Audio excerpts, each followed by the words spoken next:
How will you fare in the world of caves and creatures?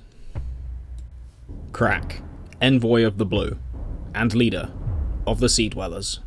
Crack is Wiz's friend. Whilst not quite as old as Wiz, both of them found companionship in that they care for a variety of different species. Crack, being the Ocean Lord, shaped the ocean and made an agreement with Wiz to not encroach upon his territory. Despite their friendship, if they are to face in the tournament, they will fight to the death. There will be no mercy.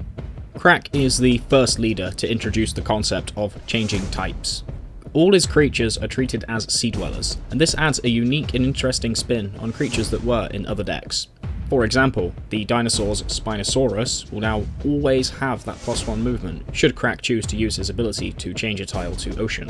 Sea Dwellers have a series of powerful creatures, and a very large amount of the deck benefits from being on ocean tiles.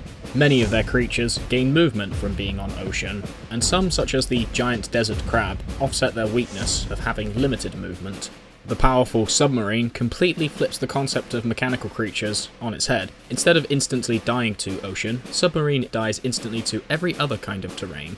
This means that submarine can reach the opponent's cave, and utilising Crack's ability, get round the board to do massive damage. Sea Dwellers have a great strength that is not immediately obvious.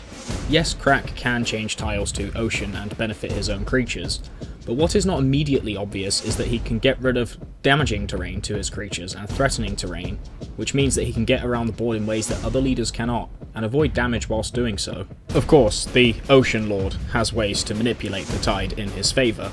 Current events can manipulate what tiles on the board are ocean, the correct procedure can make your opponent move onto ocean tiles, and Tide Turner Temple is capable of turning around dangerous scenarios.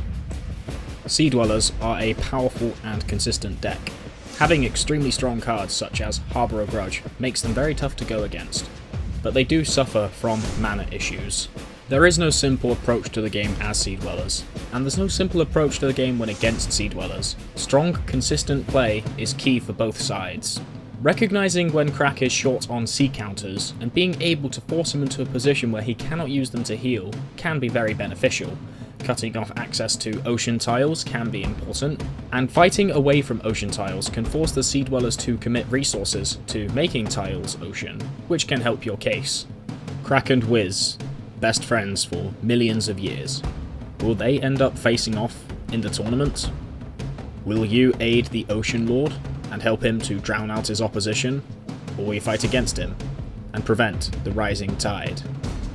What will be your decision upon entering the world of caves and creatures?